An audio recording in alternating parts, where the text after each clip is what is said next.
Have you ever wondered why the KJ-600 required a complete redesign rather than simply building upon the existing KJ-500 platform? When we see satellite images of the KJ-600, parked side by side with the KJ-500, all doubts vanish instantly. The former is nearly a full size smaller than the latter, like a nimble sailor standing beside a land-bound giant. This visual contrast not only highlights the unique challenges of carrier-based early warning aircraft design, but also underscores a major breakthrough by China's aviation industry in developing carrier-compatible equipment. As China's first fixed-wing carrier-based early warning aircraft, the KJ-600 was destined from the outset to forge an entirely new technological path. It is not a simple modification or carrier-based variant of the KJ-500, but rather a completely new model developed with carrier takeoff, landing environments and operational requirements at its core. With a fuselage length of approximately 18.4 meters and a wingspan of about 24.4 meters,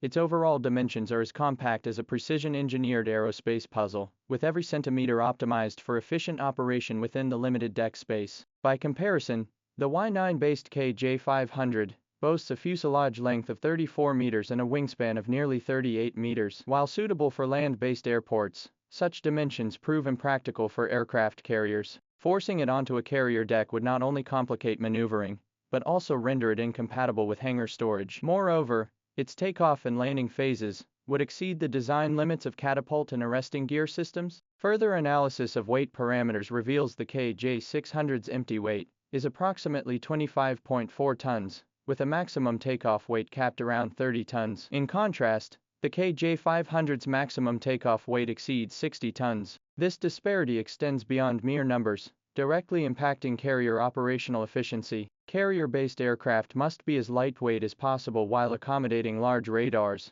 communication equipment, control systems, and crews for extended duty periods, a highly challenging balancing act. The KJ-600 achieves such optimized dimensions and weight through its entirely new aerodynamic platform and structural design. It is not a derivative of the Y8 or Y9, but rather draws on experience from certain Y7 prototype models, undergoing comprehensive restructuring to meet carrier-based requirements. Its wings feature a high-mounted straight design that folds outward, minimizing hangar storage footprint. While the radar antenna dome has a larger diameter, it employs lighter, thinner composite materials to reduce aerodynamic drag and center of gravity height. These details reflect the design team's deep consideration of every constraint imposed by the carrier environment. In terms of early warning capability, the KJ-600 does not compromise performance despite its smaller size. It carries a new active phased array radar system. Although the antenna is slightly smaller than that of the KJ-500, technological advancements have achieved superior signal-to-noise ratio and scanning precision. The radar employs a single-panel rotating architecture instead of the KJ-500's fixed three-panel layout. This choice balances power consumption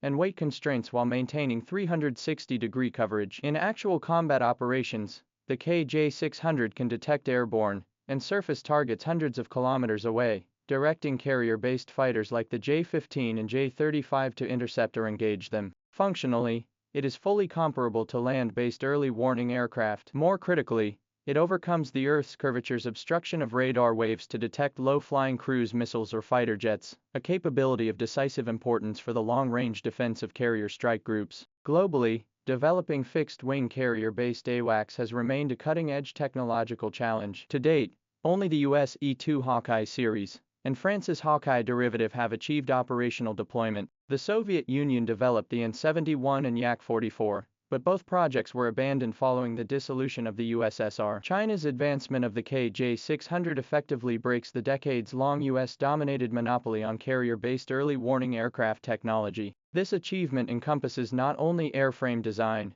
but also a series of technical hurdles, materials and processes adapted to high salinity, high humidity marine environments, compatibility with electromagnetic catapult systems, and structural reinforcement to withstand extreme impact forces during carrier landings. The success of the KJ-600 signifies China's emergence as one of the world's few nations possessing comprehensive carrier-based early warning aircraft technology. Looking back at the development of China's airborne early warning (AEW) aircraft, the country has charted a path from technology introduction to independent innovation, and from large-scale to modular designs. This journey spans from the KJ-2000 Based on the Ilyushin Il-76 platform and equipped with a large solid-state active phased array radar, to the domestically produced KJ-200 and KJ-500, which utilize the Y-8, Y-9 platforms. However, carrier-based early warning aircraft demand entirely different specifications, precluding the simple adaptation of existing models. Development of the accompanying early warning aircraft commenced concurrently with the initial planning stages of new aircraft carriers like the Fujian.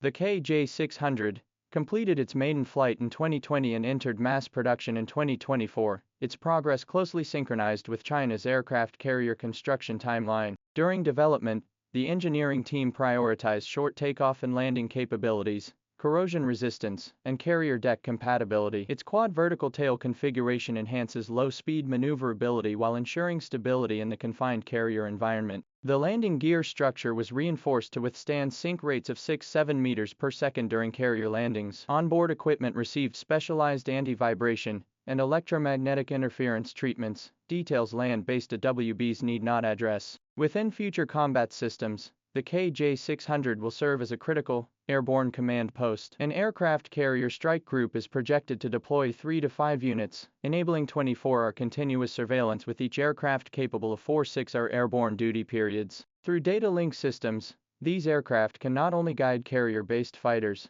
but also network with surface vessels, submarines, and other service branches information nodes, forming an integrated combat system. Notably, the KJ-600 can also undertake auxiliary missions such as electronic reconnaissance and communications relay, further expanding the information awareness boundaries of the carrier strike group. Its presence elevates the aircraft carrier from a traditional maritime attack platform to a mobile fortress, with both strategic early warning and battlefield management capabilities. Compared to the Z-18Y early warning helicopter, the KJ-600 boasts generational advantages in speed, endurance, radar power, and information processing capabilities. Its deployment will significantly enhance the distant sea combat and self-defense capabilities of China's carrier strike groups. Furthermore, the KJ-600's emergence provides invaluable experience for China's future development of more advanced carrier-based early warning aircraft. Analysts suggest China may be exploring unmanned carrier-based AWACS, or stealth AWACS concepts, with the KJ-600's radar systems,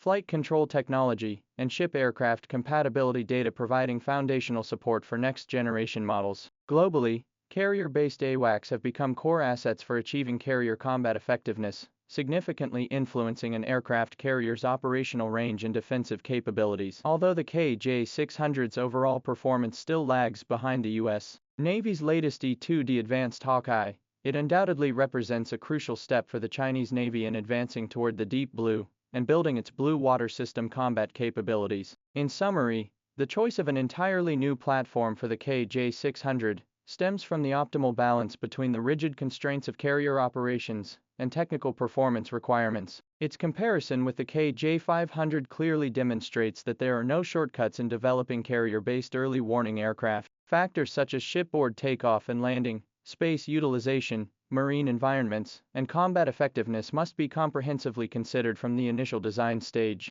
The emergence of the KJ-600 not only fills a critical gap in China's carrier strike groups, but also lays the technological foundation for future larger or more advanced carrier-based early warning aircraft. In this sense, it truly deserves to be called the jewel of the Chinese naval aviation and stands as a vital pillar for China's aircraft carriers to venture into the deep blue. As the Fujian carrier advances its sea trials and subsequent carriers are constructed, the KJ-600 will inevitably become an indispensable eye in the sky for China's blue water naval power, redefining maritime combat patterns across the Western Pacific and beyond.